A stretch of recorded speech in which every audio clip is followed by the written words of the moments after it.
Jom masuk, masuk, masuk. Ah,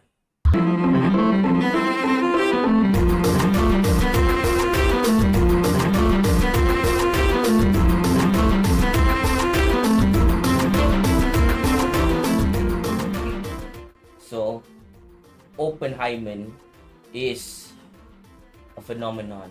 Just came out of nowhere. It's a meme. Everyone embrace it and it's beautiful. And Barbenheimer, we embrace it too. So we in the meme too, baby. Woohoo! Welcome everyone. I'm Mickey Ali. Alright, so yeah, we're gonna talk about the the Barb part of the movie first, which is Barbie.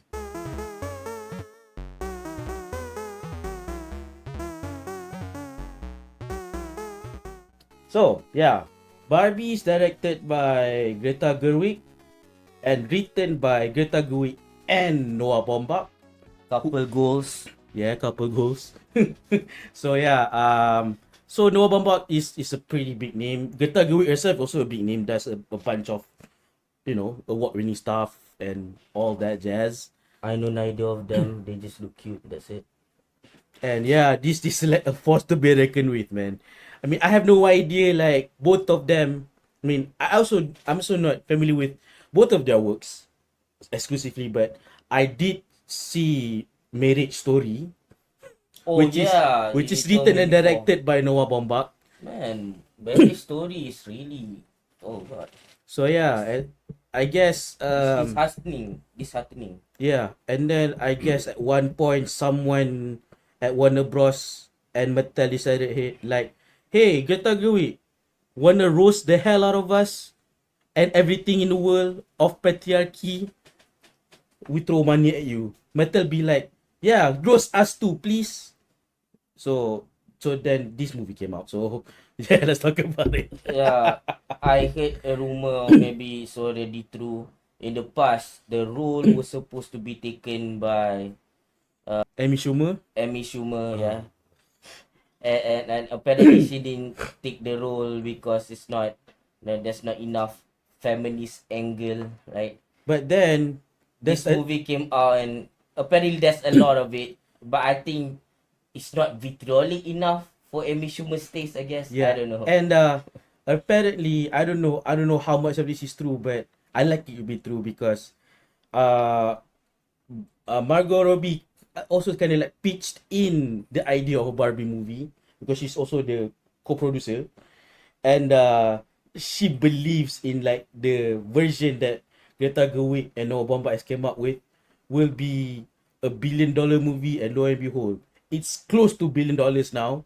So congrats, and yeah, I mean, they're already winning either way. I yeah, think they make the budget back. What was the budget? I don't know. I don't know, but yeah, I mean, But it's getting to this is a billion, right? very formidable trio of Greta Gerwig, Noah Baumbach, and Margot Robbie. I mean, like Margot Robbie is like a no-brainer casting for Barbie. Yeah. I mean, like what else can we I mean, say? there's even like a joke, in the middle. Like this part right here, and is like Margot Robbie is the worst person to be casted for this part to make this point. They may even make that joke. Yeah, it's true. It's true. So I mean, there's a lot of likable support cast too. Like, for Yes. example, Kate McKinnon, she plays the weird Barbie. Yes. So like her owner played with her a little bit too hard, and she become very like fubar. So she's up there like some kind of a hermit Barbie where other Barbies come to when they have problem. So she will unfurl their like curse and then like put it upon herself, I guess. yeah, so she Morpheus Margot Robbie stereotypical Barbie, blue pill, red pill. Yeah. Yeah. And then there's also Simu Liu Yes. as Other Ken, and he's really Simu Liu in this movie, Shang-Chi, right? He's not the best. It's just that we can tell, like it's like we can tell like it radiates throughout the screen that he's having a lot of fun. In fact, I think a lot of people have a lot of fun, including Michael Cera As Ellen. as Ellen, yeah. He's one of those like weird toys that is not Barbie or Ken that came out. And apparently, I read up a bit. Ellen is supposed to be Ken's best friend, but the more they try to make Ellen a thing, Ellen's backstory become even weirder and weirder, so they just stop Ellen altogether. So only Barbie and Ken survives Yeah. until now. And then like it's what I thought was supposed to be like the support cast turns out to be kind of like the antagonist in a way. And that's Ryan Gosling. Like I personally I want to watch this movie because of Ryan Gosling, because I have always been a fan of Ryan Gosling, and has always been, and is still now. Like after this movie, it's not that because it's his best work yet. In fact, I just realized he never disappointed me ever. There's no peak Ryan Gosling for me. There's no bottom Ryan Gosling for me. Every time he appears, even in like an okay movie like The Grey Man, like he's Ryan Gosling. Like his acting is always phenomenal, and he does right by any role that he's given. So comparatively, he's always done his best. And like my favorite is also of course Drive, right? And in Barbie, he also have a lot of fun, but unlike Simu Liu, he has to play like a really emotionally reserved character, and sometimes he even tries a lot to pretend to be what he is not, and I think he does a good job. And again, every time I talk about Ryan Gosling, maybe I say again to him, you know, because you don't know that context. Every time I talk to this guy, I always say that he acts with his eyes, and I really do mean that. Like, I haven't seen Notebook, by the way. The movie where it started with like a romantic movie where it's just a pretty boy, and I guess at the beginning of his career is always kind of like typecasted into being that. And fast forward, we have him in Barbie, and I heard like rumors that he said he wanted to play Doctor Doom and Victor Von Doom, and I really want him to be Doctor Doom, not because I think he's the best for it, because I don't really know who will be the best Doctor Doom. We're gonna need another what do you call, Wolverine effect by Hugh Jackman, where when he was casted, everybody was cussing, but you know, why then he started acting in X-Men, and people like, not everybody like X-Men, including me, but Wolverine, man, even though he's tall and Australian, he played a good short king Canadian, man. Like even though he's not short at all, and I just like everyone else can't fathom anyone else ever becoming Wolverine. I'm glad that he's coming back. Okay, I'm getting on tangent again. That's what I do all the time. Um, but what I'm trying to say is, yeah, if Ryan Gosling is gonna, if he wants to play Doctor Doom, I think he should go for it, and everyone should give him a chance. At least let him audition. Maybe he's right for the role, and maybe he's not. And you know, I want to see more from this guy, and I'm glad I see a lot of him here, and it's really surprising because, like, based on what I saw, you know, the trailer. Usually I don't watch trailers, but I did watch Barbie's trailer, and there's a bunch of trailers. I don't know, like mix and match on one of or the other. Yeah, I didn't know that there's gonna be a lot of him. I thought it was just gonna be like, A side character. yeah, but apparently he's kind of like the antagonist. Yeah, and I haven't seen sorry, enough of Ryan Gosling. I have to make that pun, I'm sorry. But yeah, I mean, so when I see him in Barbie, I was like, wow, he can really emote. Like, I mean, other than the acting with his eyes thing, he shows even more emotion through everything this time. His body language, his facial expression, because most people, even me personally, know him to be that stoic kind of guy with the stoic kind of acting. But this in this one, it's like he's having a lot of fun. He's very expressive with everything. Yeah, Yeah. I think it's no surprise at this point, at least after we watched Barbie, that, you know, Ryan Gosling will always surprise us. I mean, he surprised us even before this, right? We thought he couldn't eat a cereal, then he can after all. Yeah. You know, like he can. you know. R.I.P. to the serial guy. Like this movie, I think it explores a lot of femininity and also masculinity, but in kind of like, I wouldn't say like healthy way, more like a very on the nose way, you know. But this is a good kind of on the nose, I think. So In a way, yeah. so like the premise is just simple. She thought her life is perfect and every time is always perfect, and then she suddenly thought of death and she was wondering why. And then she got a flat feet, which is kind of weird because apparently they're supposed to be like, you Yeah. know, they're like They're supposed to be upwards. they're wearing high heels all the time. Like it was Barbies obviously manufactured to, so you can change the shoes, right? So they always have like the tip They on the always toes, tiptoe, like yeah. they always tiptoe like that. And yeah, it's a meta joke. There's a lot of meta jokes here. I think a lot of it works. Yes. And I get like I hear the same kind of criticism that Deadpool get, you know, the fact that, you know, yeah, this guy, the fact that he just does for breaking fourth wall humor, that's so funny, you know, in a tone that, you know, which is like sarcastic, you know, they don't like it. And I think most of it comes because of like, one, they may not understand the pop culture. Two, they get it but they just don't care enough to know about it. And three, they just don't like when people like kind of overhype the jokes and these characters. And I kind of get that in a way because before Deadpool came out, and there was like a bunch of you know, victory lap from people who are not the official makers of the movie, you know, not right, not who's that guy again, the Canadian guy, Which Canadian? Deadpool. Oh, Ryan Reynolds. Ryan Reynolds, yeah, I was like Ryan Reynolds and the Another gang, Ryan. you know, not those people. Everyone make really lame Fourth wall. imitation of Deadpool. And to me, the why I was able to enjoy Deadpool because I ignore all those lame attempts. And then I think the least lame one is like, what was it, like Isma Hawk, or they made a back in the sun, a back in the sun channel, you know, the guy who's the best friend of the Green Ranger or something. They make like a super powered beatdown or something, the name of the show, where there's like Joker versus Deadpool. That was pretty decent. The Deadpool was pretty decent. The thing is, Yeah.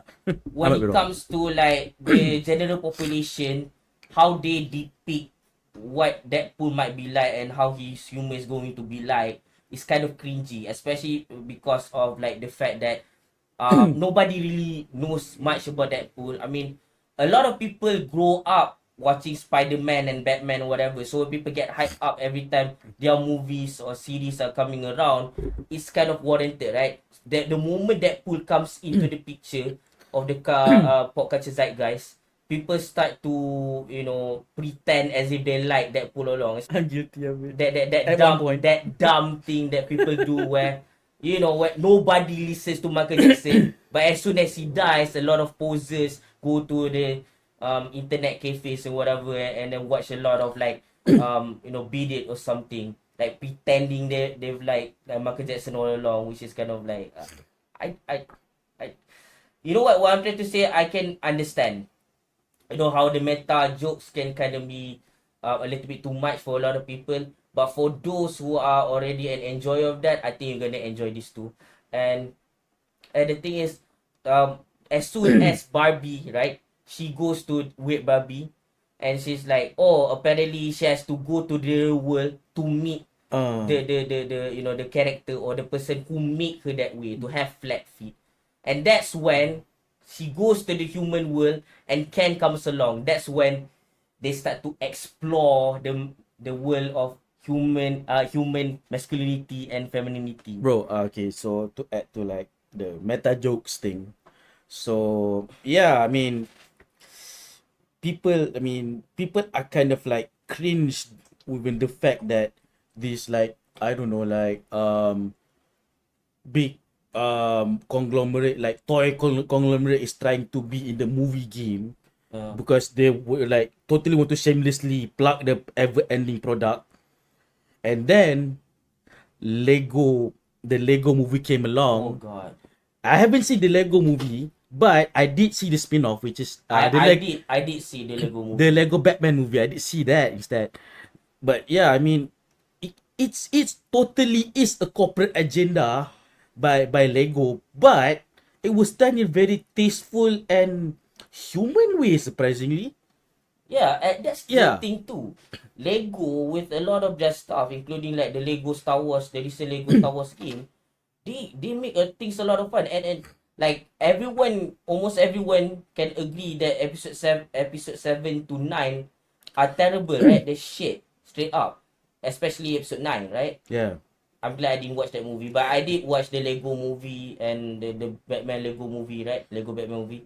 And even in Spider-Man, you know, the short skit, you know, the Lego Spider-Man, Yeah. like a lot of like Lego stuff is really entertaining, and they have a lot of like adult humor, and But I what. yeah, but also but despite also getting to adults, they're not.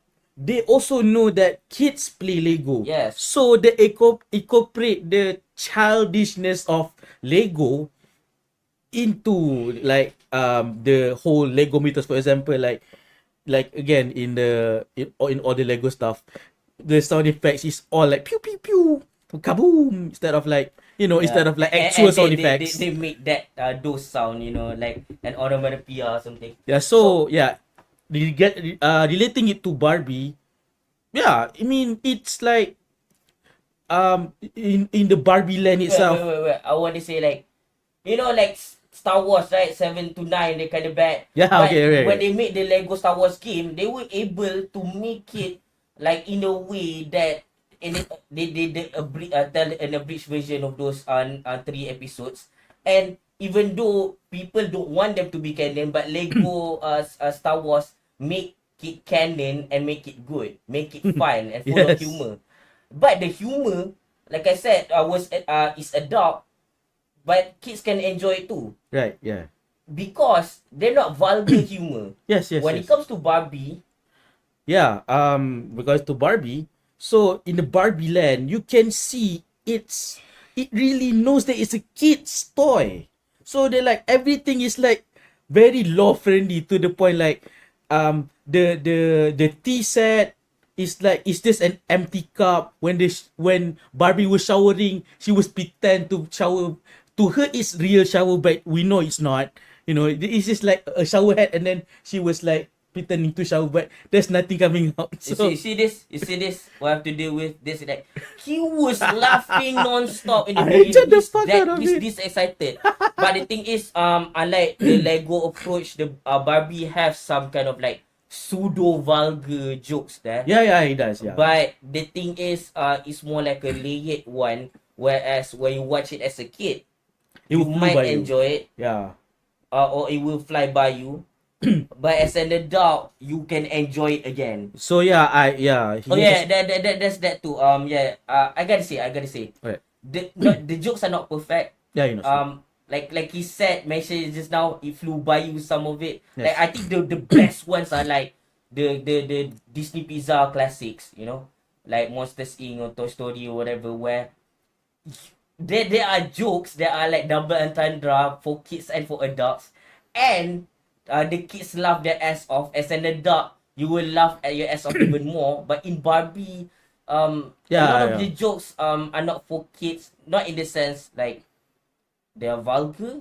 I mean, like I said, the jokes that are vulgar are pseudo vulgar. They're not like straight up saying Yeah, profanity or sexual stuff or anything, but they but kind of it's referring to yeah, hinting on it. yeah. But hinting on it. But the thing is, some of the jokes are not designed well in the sense that everybody can laugh at it. I think if you bring a kid to watch this movie or you watch this at home with your kids, I don't think they're gonna get a lot of the jokes.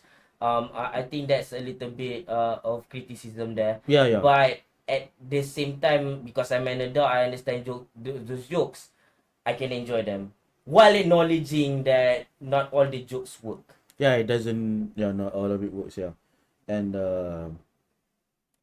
Yeah, I think like what I like about this movie is that okay, for one, they take Will Ferrell, right? Will Ferrell, he did like the really lame movie, the um the Holmes oh, Holmes and Watson or Holmes and something. Watson or something. Like it was really bad. Yeah, this movie have like a similar premise, but its approach is way better script. And I'm glad like he might be painted as the antagonist in the trailer, right? But I think he is less so, and I think that's a good what do you call it, a good way to approach it, because maybe some people can kind of get sick of Will Ferrell taking this kinds of role Because where he has a similar you know role in. where you're a guy and then you put yourself down for the sake of a joke to empower women, which I think is kind of like dumb and drawn out, Yeah, yeah, yeah. especially into this landscape. But they kind of tone it down with him on this one, which is a very good like decision to make. And they leave most of the heavy lifting to Ryan Gosling. I'm Yes, glad yes, they do that. And Ryan Gosling is a better person for the job. yes. And the thing is, okay, so when Barbie is in the human world, right? She tries to find a person that she thinks is the owner because she saw in a vision, right? It's a vision, yeah. So it's a teenager and she's very rude. And that's that. Before that, I have to say that's a weird girl says, "What are you doing?" You know, stopping Barbie for approaching that girl, and that person is supposed to be like warning her that she's terrible and everything. Mhm. But then that girl never Appear again. appear again. It's like a weird person that's just there to warn Barbie for some reason. So Yeah. Barbie get her heart broken because like she was like being scolded at for being a stereotypical beauty that gets everything that she ever wanted, right? So then she cries, and later she kind of like meditate. So she start to look at her surrounding, and she start to feel, you know, the people like as if she can hear them monologuing the woes, the problem in their life. And I like the fact that Barbie looks at both men and women and even girls and old women. So she's like more like a human than a toy. It looks like there's like a transition there. Whereas Ken, He's like just straight up like bro, man. He's a bro. he just see all the man stuff, and it's like a tunnel vision, so to speak. It's not like you know, the thing is, it's kind of like dumb in the sense that if you think about it, if you go around, you're gonna see a lot of women too in advertisements and magazine covers and all that. You know, especially when you walk to like a lingerie shop or something, right? And there's a lot of those pictures out in the open, right? Even in a conservative country or whatever. So like it's kind of interesting that you only sees the guy stuff, maybe because that's just all his mind can focus on, because it's like, you know, in a way, because if I understand correctly, guys are not really good, most of us are not good at multitasking, we just pretend to. But Yes. guys especially are not good at multitasking. So the first Yeah. thing he saw man imagery, or the stereotype of what a man should be, you know, kind of like a fight club thing. Yeah, yeah, And then yeah. he goes around just look at everything only man stuff, and he thought that men rule the world. And then he goes back, he goes back and sampaikan dakyah, you know, He's, men stuff. he's trying to corrupt Barbie Land. Is in a And way. So yeah, that so is what I happens. like the approach where one person is trying to be more human and the other is supposed to be like a caricature of what humans supposed to be, you know. Yeah. Like we all like to pretend as if like it's a patriarchal world, or in some other places are matriarchal, like the UK or something. And when in reality just we just have different rules, and we just follow different ways of lives, and it just happens to look at like something a certain way because we develop our mind to look at things only in that way. And I think Ken is kind of like representative of like people who are kind of like to generalize stuff when they see one thing and they just pretend as if every people in that group would think the same way, like a hive mind or something. Whereas Barbie is like, oh, everybody feels and think different things. So I think I alluded about the set and everything in the early parts of this video. So yeah, I mean, in the Barbie land, there's like, or what they call it, you can see the different idealisms of Barbie land and the real world. So in the real world, it's very harsh and okay. Besides let's set aside the patriarchy rules kind of thing. You can see that yeah, we have a lot of shit to deal with in the real world. So when you're in the Barbie land, you are all, forget your worries and everything is just there. And you don't mind, you can do the same thing every day. So the Barbie land reflects the mind of a kid's imagination where they can be anything and everything. And because of that, I think yeah, it's kind of like one. I mean, it's not like girls can't just be everything they want.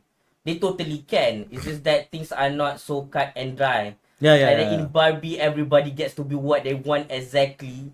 Even if they just like there's like one Barbie which is just a pregnant woman, and that's it. That's the And then continuing even model. Ken is just like he bitch, you know. He's not a safeguard. He's not surfing. He's just a guy in the beach, and he says he bitch. You know that's all he does. Yeah, he bitch a lot. Yeah, he bitch a lot because usually Barbie doesn't give him attention, and that's why I think it's kind of fun when Barbie goes back to the Barbie land that Ken started taking over and he changes everything. And I like the fact that also presents some of the women are catering to the men, um because it's kind of like reflective of our world. Yeah. Whereas you know a lot of women try to say that they want to take more of the leadership role and whatever, but still to this day we see a lot of like models in when people race and there are like a bunch of women wearing skimpy outfit try to blow the champagne. We see like women before like certain fighting in the fighting scenes, they're like, oh, round one, round two, and then there's like the TNA people like dancing in cages and everything.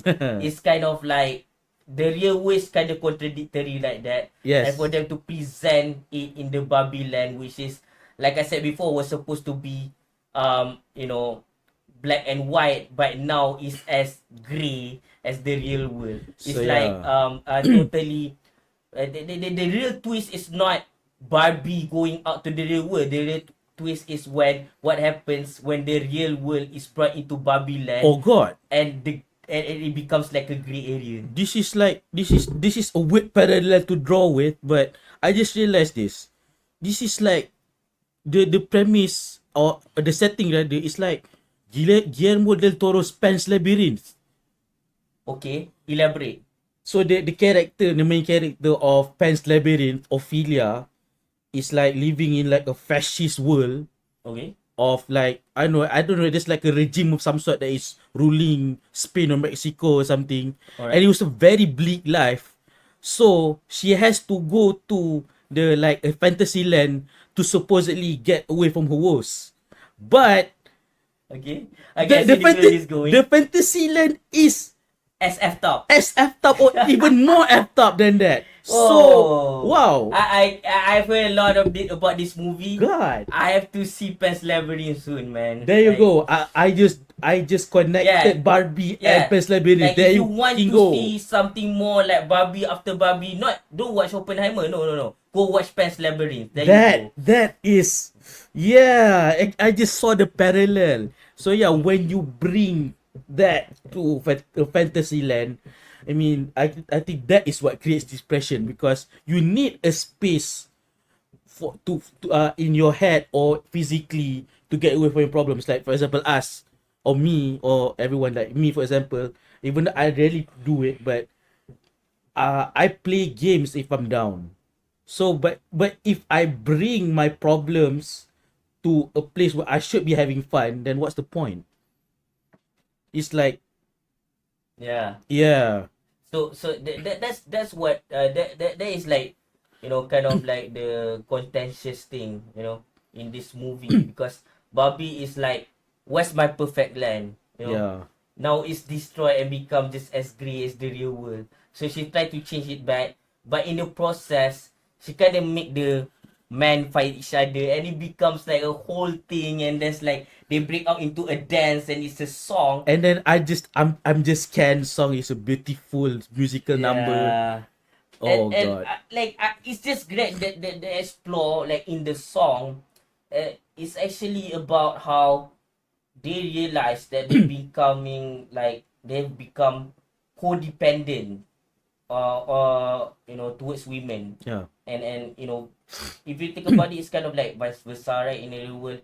Because have you been through that phase, which I have in the past? Whereas, like, all your life, when you reach a certain age, for me it's very early. It's since I was 10. And I was like, you kind of live your life like for women. Maybe for a woman, want to find one, the person are the one for you, right? Mm-hmm. And then you make all the priorities on your life change. You kind of want to go to this class, to study these things, because you want to get close to that woman. You Mm-hmm. want to, like, eat together with that woman. You want to talk to her more. You want to talk about her more. Yeah. And it's like you eat, sleep, drink, and you just like, and then you either get the girl or you don't, and you get really depressed, and you blame yourself, and you fall into a deep dark abyss, and then you drag someone into your life to be your wingman, and then your life still sucks, because nobody is going to eat your mashed potatoes and listen to your mixtape, Shafi. Nobody. So I've been through that. I even write poems, everything. Oh, the other girl like the poem, by the way. It's just that she doesn't like me that way. So that Oh god. that life cycle of me is over. I'm at the point where I'm like, I don't give a damn anymore, because I'm at the point where I know my worth, and that's where they are in the point at the end of the song. They kind of explore that thing. Yeah. When they know that there is enough for them to love themselves. Like, these cans don't need Barbies to make themselves happy. Yeah, they're I need to make it again. They're enough. Yeah, and even after that, when they go back, they realize that the Barbie women start to do, like, kind of like a, the reason why we kind of spoil the flow of the story a bit, because, like, I think it's one of those movies that's nothing to spoil. It's just a fun movie. I don't have to think too hard. Yes, And you yes. can totally watch it again right now, whether you watch it before or you're watching it for the first time. And still gonna see the same points. I think a lot of people can enjoy this movie if they had let their hair down, not to take it seriously. Yes. But it does have these interesting revelations, by the way. So when the men are back, it's not like that's the men are back, and then they found out that the women start to take over again. It's not like they suddenly become confrontational and that's it. They also, like, some of them kind of cry down, especially the character Ryan Gosling, and they kind of explore some more. And then even Barbie herself, the main character, starts to, like, man, like, this is not totally the right thing to do. At first we have this perfect world, and then it was taken over by man, and then we treat the man and we took it back, and then everything goes back to to the beginning. Yeah. And I'm a firm believer of, if there's anything wrong in the world and there is some kind of oppression going on, which in this case, like in the Barbie world is matriarchy. Yeah. In the real world is patriarchy, at least the way they try to present it in this movie, right? Yeah. So maybe before the men so reliant on the women, they want the attention of the women because it's so matriarchal in that world, right? So when the men change it, the reason why they change it because they felt oppressed before. That's why the moment Ken comes in and can like bring this dakya. That's why they like so fast like they take over so fast, right? For one, it's supposed to be cartoonish because they're toys. They're not like humans. If they want to change stuff, it can be changed instantly by the power of imagination. And for second, is because maybe they felt something all along. When a place where a dictator rule, a tyrant rule, and people are so oppressed, they became so angry and afraid, Oh and God. so afraid. And at one point, Yeah. they then turn angry and then revolt. So this is kind of that. Yeah. That But all right. what you're saying is the setting of Pan's Labyrinth. Oh shit. Oh shit, man. I gotta watch, man. I gotta watch. But anyways, so there you go again. Pan's Labyrinth. You want more Barbie? Watch Pan's Labyrinth. Yes. Even if you don't want to watch Barbie, go watch Pan's Labyrinth. If there anything you take away is you must watch Pan's Labyrinth. But Yes. anyways, back to Correct. what we're saying. So when the women take over, right? It kind of feels off because before the men are oppressed, then like they fight back and got the to be the leaders, right? And then the women take back over. You see what happened here? Flipping the script does nothing. It Yeah. just like sway one way or the other. Yep. Like like for example, right? Just because before people oppress the gay people, right? Doesn't make it right if the gay people try to oppress the heterosexual people, for example. You know what I mean? Flipping the script does nothing. Yeah. What it does is just make things turn one way or the other. What you want is equilibrium, right? You want to find Equality. Yeah. the equality. You want to find the compromise so both parties can benefit from it.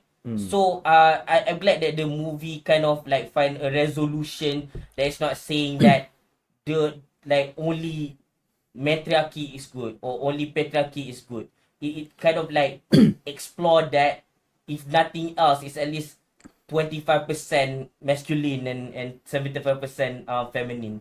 Which is, I think I'm okay with that as long as there's some kind of like conversation happening in the movie. So yeah. And they even have a character where Barbie meets the creator or something. Yeah. And I think this is a beautiful story where it's very much enjoyable for I wouldn't say for all ages, but I would say for both sexes.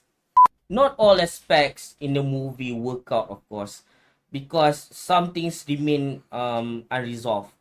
Like for example, the teenager, she's still a bitch. Okay. Yeah, she is. And the mayor is a usurper because before everything in Babylon, she's already the mayor because at the time you have to remember that everybody is already assigned their role. If you're a baker, you're a baker. If you're a model, you're a model. If you're the mayor, you're the mayor, right? So it's already established that everyone just got their role because it was spoon fed to them. Yeah. But then later on, when the women start to take over again, she becomes the president again. The mayor again. Oh, No, not the mayor. Actually, the president. president. Yeah. Actually, the president. Yeah. And she start to pretend like she have all this authority, and everybody starts to kiss her feet and everything like that. Yeah. But Okay, if you yeah, remember that's- correctly, she was voted on by all the women while all the men are not present. So it's not an actual democracy when you remove half of your population from the equation. And why do you act all high and mighty? And why does all these people start to pretend that this president suddenly, deserve the role when in reality she usurped the role? So yeah, that's kind of like where the movie feels kind of off to me. That's why I don't think this is a perfect movie. So when you focus on stuff like that, this movie is kind of like bad. But when you look at all the other stuff, it's pretty much a very enjoyable experience. Yeah. I agree. Yeah. There you go. Our Barbie part of the Barbenheimer, Oh, 7.5 out of 10. By the way, 7.5 out of 10. 7.8 for me out of 10. Yeah. Best Labyrinth, please watch it. Alright, so on to the second part. Oppenheimer.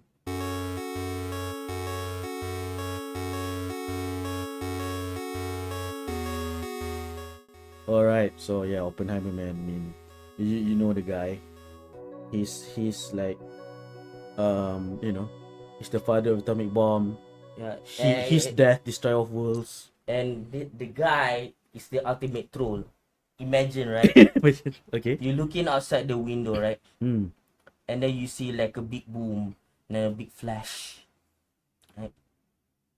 And then you see people left and right before we're standing, now they're on the ground. And you feel like dizzy in your head, right? And then you wake up and then you find yourself in a hospital and then you find out all your siblings, your family died, right? And then months later, you started dying because the radiation attacks your body, and radiation sometimes could take weeks or months to to have an effect on you, right? And then you find out the thing that destroyed you and take everything away from your life is called little boy.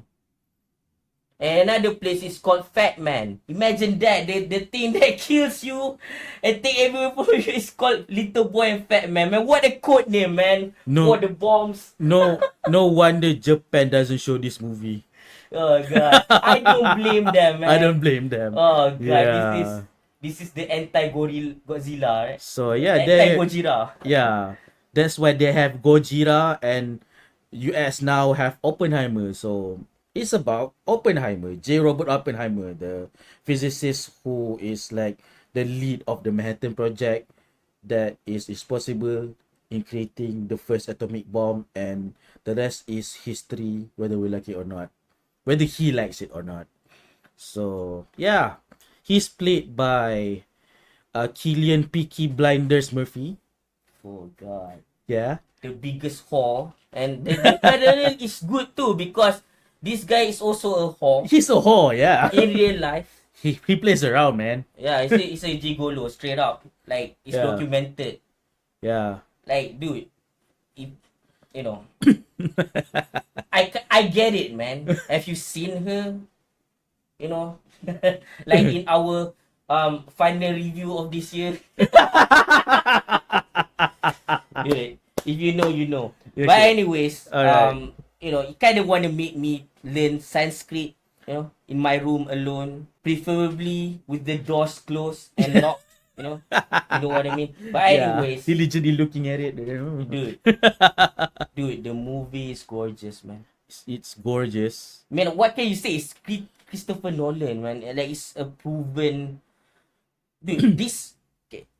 Can we just celebrate the fact that this movie? Oh my god, this movie is making lots of money right now, and the movie is just about a bunch of people talking straight up. If you are still like, do I need to watch this movie? You let people talking a lot. You don't watch this movie. If you do really good dialogue, go watch this movie.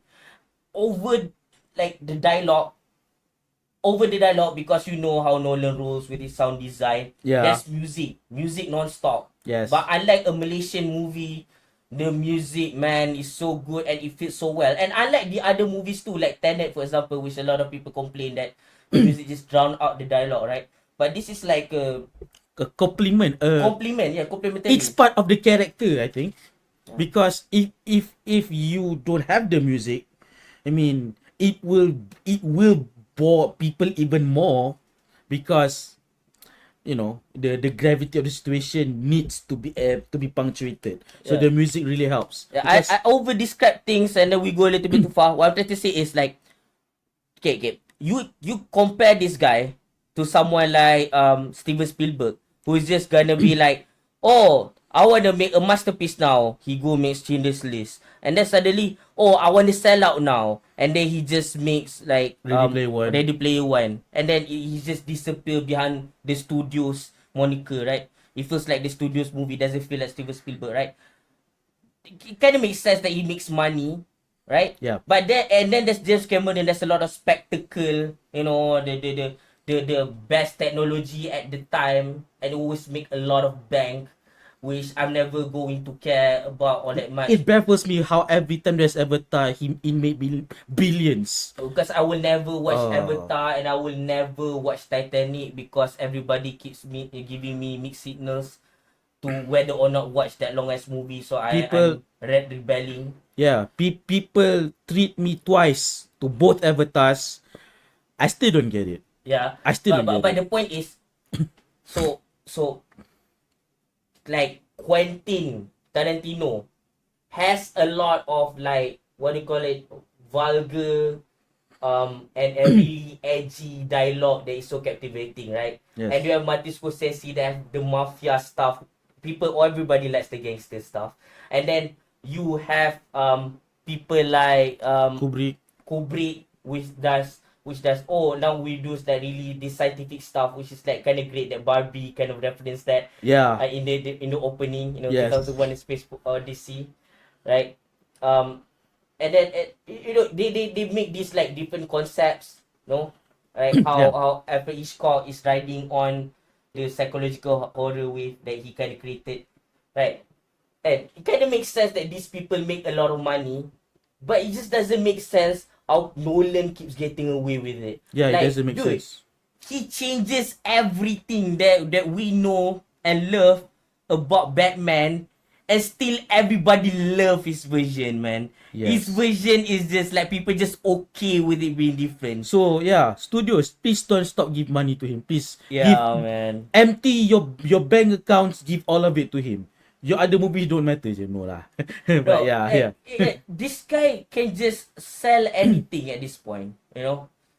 Dude, have you seen The Prestige? You have to see The Prestige. Alright, man. okay. Let's talk more about Oppenheimer now. No, the Oppenheimer, I think it's kind of like an open book, pun intended. Because it's like people already know he's a womanizer. People already know he's the creator of the bombs, and apparently for people who don't know like me, he's actually like a avid, what do you call it, supporter of communism. Yeah. And this movie explores a lot of that. Yeah. And surprisingly, the this is not to spoil, because it's kind of like a Historical thing. Yeah. So you know there's gonna be some kind of like explosion, and there is the explosion. We get to that, but surprisingly, That's not the point. That's the turning point. There's a turning point. That's Yeah. the middle of the movie. The movie explores more after that, which is very interesting. Yes. And instead of focusing on the PTSD as I thought it would be, It does. Yeah. It does, but most of it focus more on his political what do you call it positioning, like where he stand, like, because America, you know, right, one superpower of the of World War II is like opposing the other superpower that helps win World War II as well, right? Like that's communism, right? America is all about capitalism. I don't know yet at that time, but they're totally against communism. So they're trying to destroy any semblance of communism from anyone influential. So America won't change into like another Russia, and Russia with that influence become the one and only superpower, right? So yeah. So they kind of want to, you know, address this with Oppenheimer, because he openly speak about how he sympathizes with the communists, you know. So he comes into conflict with the character Louis Strauss. no, it's pronounced Strauss. He Strauss. said it. Yeah, Strauss. Played by Robert Downey Jr. and our cat is here. Hi. Alright. So yeah. So he's like one of the person responsible for Oppenheimer's then budding career as a physicist, while when he was like recruited at, I don't know, like some sort of like a space for bright minds to develop their theory and whatever. And Einstein was there too, you know. And Our boy Einstein. Albert Einstein is one of the most brilliant scientists, but the Germans just kind of like use this scientist as kind of a tool. They don't really acknowledge the prestige of these individuals. So, like Albert Einstein is kind of a refugee scientist who live in the US. So, in the movie, he in the conversation between Oppenheimer and him, Albert Einstein says like my favorite line in the movie. It might not be verbatim. I have to rewatch it in a Blu-ray or something to recall the words, but it's what I remember. It says something like this. It says, remember when they start to serve you potato salad and they start to get speeches and say thank you for all that you have done, they will say, and what do you call it? Your friends will come at you and thank you. Just know that they didn't do it for you. Man, that's so beautiful, man. yeah. Oh god. I hate patriotism. Okay, that's the story. Okay. Robert Downey Jr. is freaking good in this one. He's really good. And it comes to a major surprise, especially if Yes. you watch it like us, following the meme in the same day, watching Barbie first and then this. I was surprised there's a lot of Ryan Gosling, right, in Barbie. And then I was surprised too there's a lot of, Iron Man in here. And it's really good in it. Like, Yeah. oh my god, there's a lot of him. Like, awesome. I didn't realize. I thought it's just gonna be a lot of Cillian Murphy and that's it. And then there's a cast too. Like, there's even like a really Nickelodeon moment that happened in this movie. Yeah. And it's like, oh my god. It's like he's throwing a truther bomb, you know? You calling me a liar? I ain't calling you a truther. Yeah, man. A truther bomb. It is the T bomb, it's not the F bomb, right? Yeah. So yeah, I mean, lots of surprises. Of Dude, course. Safdie, man. He's Yeah, so Benny Safdie good. is also in this Oh one. god, like he's like one of the directors, the brothers who made Uncut Gems, by the way, the Yeah. movie that stars. And at the his center. character is like the proponent for hydrogen bomb, right? So yeah, he's very good in this one. And then apparently there's like this guy, I think he's like a heartthrob at one point. His name is Josh Hartnett, and he was supposed to be in the running to be Nolan's Bruce Wayne actually. Okay. So now, I mean, there was like, I don't know what's the guy's name. He's the first guy that met Oppenheimer in the classroom. The guy with the specs. That's Josh Hartnett. Oh, alright. So yeah, so it's like, Or the engineer, you mean? yeah, engineer. So for people who knows the background of this guy and Nolan, it's like a full circle thing because he finally gets to be in a Nolan movie, but in a different capacity, but still good for Josh Hartnett. Yeah, and then of course, his usual suspects, Matt Damon is in it. Matt Damon is good, and yeah, I think we're just gonna name drop the cast in here because, I mean, the movies is that it's a different kind of telling of an a biography movie. Dude, like Emma Burton, what's it? Sorry. Emily Blunt. Oh, sorry. Emily Blunt is in it, but yeah, there's not so much of her. There's not so much Emily Blunt, but she's really good in it. There is a lot more Florence Pugh. Yeah, and it's like one of the things that set actually the plot of Oppenheimer emotion more so than Emily Blunt's character, even though Emily Blunt's character historically is like the surviving wife of Oppenheimer, the one that actually married Oppenheimer. Oh, she's The character Kitty. No. I mean up until that point. Oh, okay. Yeah. I mean, because Oppenheimer is a womanizer, so that Kitty character that Emily Blunt played is the one that ended up marrying Oppenheimer. Oh, okay. That's what I mean. So yeah, I think the movie is really good.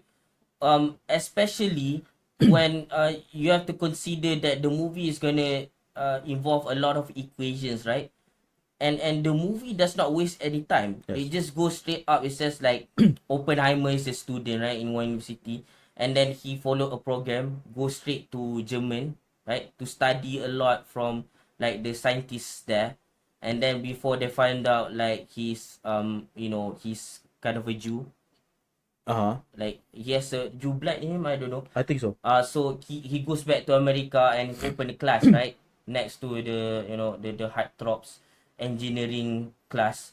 So that's the mechanical guy and that's the theory guy, and they talk like a bunch about like science mambo jumbo, but unlike a Marvel movie, we kind of feel smart while watching. Yes, yes. That's why the movie is good. It makes everyone be in the same page as it goes along, and the music also really helps.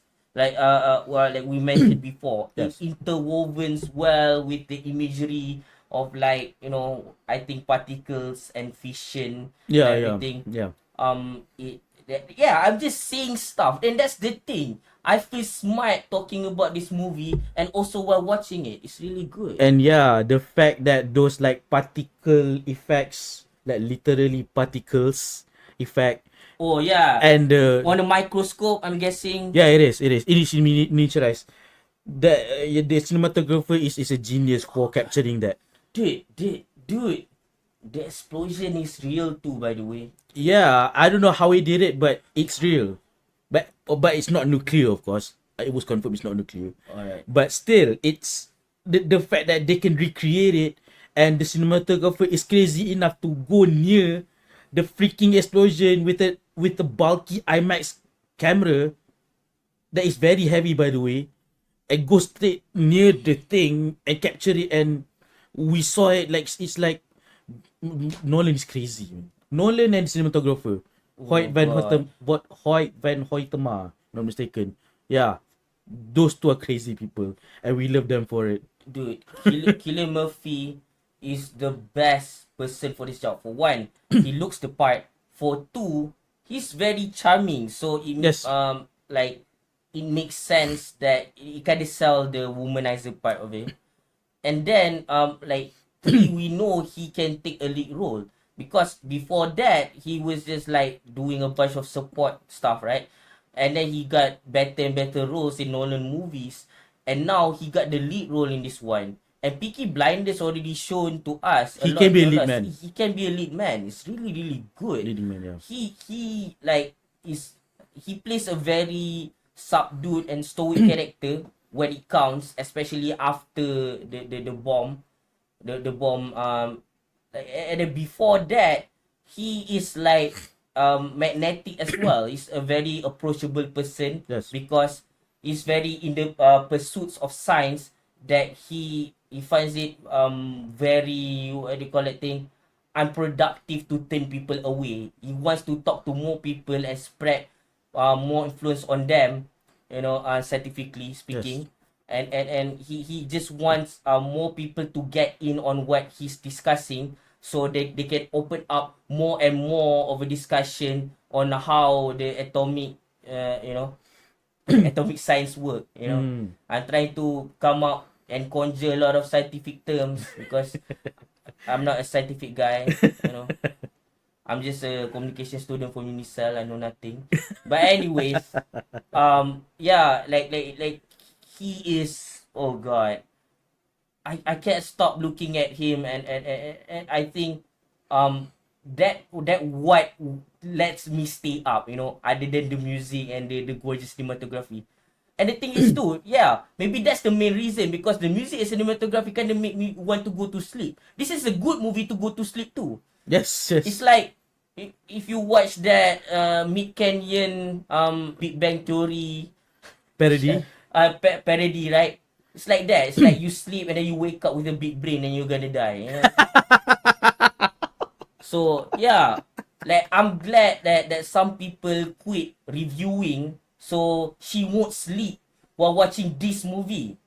You know who you are. Yeah. Good, stay there. Yeah. You might have been good in Jemputan ke Neraka, but you're not getting away with this, okay? You know who you are. I know. I'll be talking about you. You know we know. And you know Yeah. who we are. But anyway, Okay. Alright. I want to give Oppenheimer a 10 out of 10. Yeah. And to add more, because I would get to my rating, which you know also the rating of this. I'm going so yeah, the biopic is perfect because it didn't end with a recreation of that haunting interview where he says, "I am the destroyer of worlds." That's how you know this is not your typical biopic, because a cheesy biopic would recreate that shit and fail miserably. But he just like he doesn't do it because people already know it's haunting. He doesn't want to ruin the moment. Yeah, 10 out of 10. So So go ahead and watch this movie if you haven't yet. And if we release it, not in the late times that we usually do, yeah, there might still be time. Go ahead, watch it, man. I don't think you will regret it, even if you're not the kind to watch a lot of talking movie. And this movie is not the kind that's like keep telling but not show. It does show and tell, so you know it's worth it. And if you hit the hype, you better believe it. But in knowing that, know that it also involves a lot of talking. I'm just giving a lot of like warning to you because I don't want you to go watch it and then not liking it for what it is, and then you blame everybody who loves it, because we genuinely do like this movie for what it is. yes. Believe it or not. All right. All So right, that's we it from out. us. We out like the Japanese. Offensive joke. Offensive joke.